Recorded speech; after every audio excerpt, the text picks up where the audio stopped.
ಮಗನ ಪ್ರೀತಿ ಮಗನಿಂದಲೂ ದೂರವಾಯಿತು. ಇಂದು ನಿನ್ನ ಸಂಸಾರ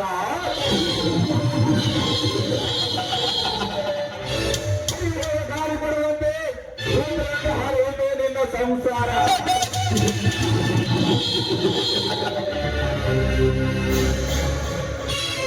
ನೀನು ನನ್ನ ರೈತರಿಗೆ ಮಾಡಿದ ಮೋಸ ಇಂದು ನನ್ನ ಪ್ರತಿಪಡವಾದ ಚಕ್ರದಂತೆ ತಿರುಗುತ್ತಿದೆ.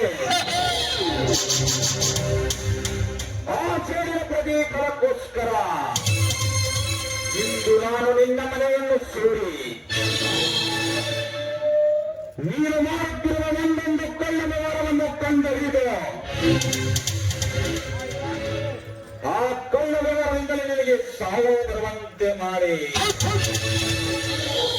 ಅಷ್ಟರೊಳಗೆ ನಿನಗೆ ಹೆಂಗಿನ ಚಪಲವನ್ನು ತೋರಿಸಿ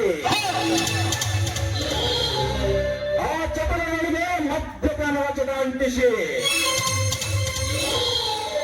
ನಿನ್ನ ಕೊನೆಯ ಸನ್ನಿವೇಶ ಬರುವುದರೊಳಗಾಗಿ ನಿನ್ನ ಸರ್ವ ಆತ್ಮೀಯನೆಲ್ಲ ನಂಬೆದರಿಗೆ ಬರೆದುಕೊಂಡು ನಿನ್ನನ್ನು ಬೀದಿ ಬಿಕಾರಿಯಂತೆ ಮಾಡಿ ಈ ಊರ ಜನರಿಂದ ಚೂಟು ಅಂತ ಹೀಯಾಳಿಸಿ ಕೊನೆಗೆ ನಿನ್ನಗೆ ತಿನ್ನಲು ಅನ್ನ ಸಿಗದಂತೆ ಮಾಡಬಹುದು. ನನ್ನ ಹೆಸರು ಶಿವಾಜನೇ ಅಲ್ಲ.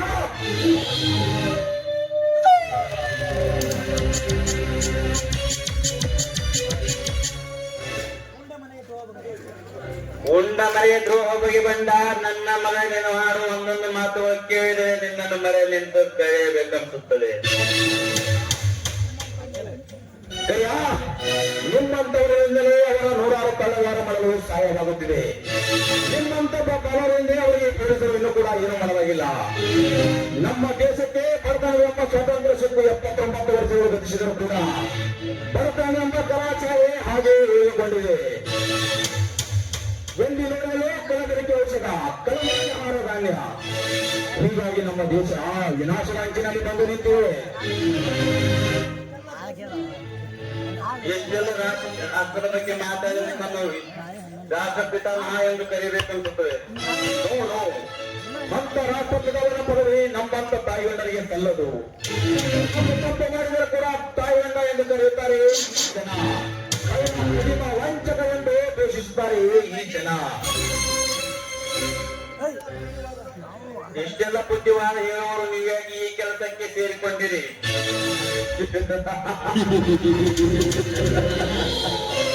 ನೀನು ಹೇಳುವ ಮಾತು 100ಕ್ಕೆ 100ರಷ್ಟು ಸತ್ಯಾಂಶವಿದೆ. ಇಷ್ಟೆಲ್ಲ ತಿಳಿದರು ಈ ಕೆಲಸಕ್ಕೆ ಕೈ ಹೇಗೆ ಹಾಕಿದೆ ಅಂತ ಕೇಳ್ತೀಯ? ಹಾಗಾದರೆ ಕೇಳು. ನಾವು ಈ ಕೆಲಸಕ್ಕೆ ಕೈ ಹಾಕಲು 100 ಕಾರಣಗಳಿವೆ. ನಾನು ಚಿಕ್ಕವನಿದ್ದಾಗ ನನ್ನ ತಂದೆ ಆಯಿಲ್ ಫ್ರೆಂಡ್ ಅರಳಿ ವ್ಯಾಪಾರ ಮಾಡುತ್ತಿದ್ದರು. ಒಂದು ದಿನ ಅರಳಿ ತುಂಬಿಗಳಾರುವೊಂದಿಗೆ ನನ್ನ ತಂದೆಯನ್ನು ಕರೆದುಕೊಂಡು ಹೋಗಿ ನನ್ನ ತಂದೆ ಹೆಸರೇ ಆಸ್ತಿಯನ್ನೆಲ್ಲ ಅವನ ಹೆಸರಿಗೆ ಎತ್ತಿ ಹಾಕಿಕೊಂಡು ಅವರನ್ನು ಕತ್ತರಿಸಿಕೊಂಡು ನಿನ್ನ ಗಂಡ ಆಕ್ಸಿಡೆಂಟ್ ಅಲ್ಲಿ ಸತ್ತು ಹೋಗ ಎಂದುಕೊಂಡು ನನ್ನ ತಾಯಿಗೆ ಹೇಳಿದ. ಈ ಮರಣದ ವಾರ್ತೆಯನ್ನು ಕೇಳುತ್ತಲೇ ನನ್ನ ತಾಯಿ ಹಾರ್ಟ್ಬೇಕಾಗಿ ಸತ್ತು ಹೋದಳು. ಅಷ್ಟರೊಳಗೆ ನನ್ನ ತಾಯಿ ಸಂಬಂಧಿಕರು ಬಂದು ನನ್ನನ್ನು ಅವರ ಮನೆಗೆ ಕರೆದುಕೊಂಡು ಹೋದರು. ಮುಂದೆ ನಾನು ದೊಡ್ಡವನಾಗಿ ದೇವರಿಗೆ ಬಂದ ಮೇಲೆ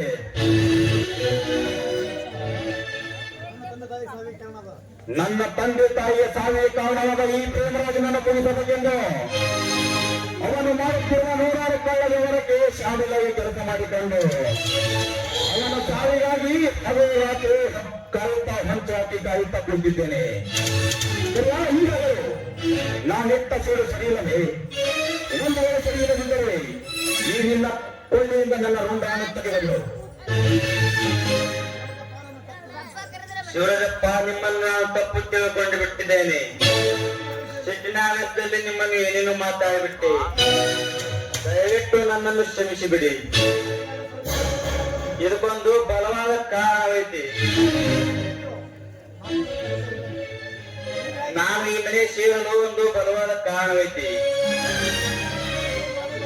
ನೀವು ಹೇಗೆ ಈ ಮನೆ ಸೇರಿದ್ದೀರಿ, ನಾನು ಒಂದು ಕಾರಣ ಇಟ್ಟೆ ಈ ಮನೆ ಸೇರಿದ್ದೇನೆ. ನನ್ನ ತಂಗಿಯನ್ನು ಈ ಪ್ರೇಮರಾಜ ಬಲಾತ್ಕಾರ ಮಾಡಿ ಕೊಂದು ಹಾಕಿದನು. ಅದಕ್ಕಾಗಿ ನಾನು ಈ ಮನೆಯನ್ನು ಸೇರಿದ್ದೇನೆ. ನನ್ನ ಮೂಲಭೂತ ಹೆಸರು ಶಂಕರ್ ಅಂತ. ಶಂಕರ್, ನನಗಿಂತ ಘೋರವಾಗಿದೆ ನಿನ್ನ ಕಥೆ. ನಿನ್ನ ಕಥೆ ಕೇಳಿದರೆ ನನಗೂ ಕೂಡ ಕಣ್ಣಲ್ಲಿ ನೀರು ಬಂದು. ನಾವಿಬ್ರು ಸೇರಿದ ವಿಷಯ ನಿಮ್ಮಿಬ್ಬರಲ್ಲಿ ಗುಪ್ತವಾಗಿರಲಿ. ಸಮಯ ಬಂದಾಗ ಸೇಡು ತೀರಿಸಿಕೊಂಡ್ರಾಯ್ತು. ಆಯ್ತು ನೋಡಿ, ಮುಂದಿನ ಕೆಲಸಕ್ಕೆ ಕೈ ಹಾಕೋಣ.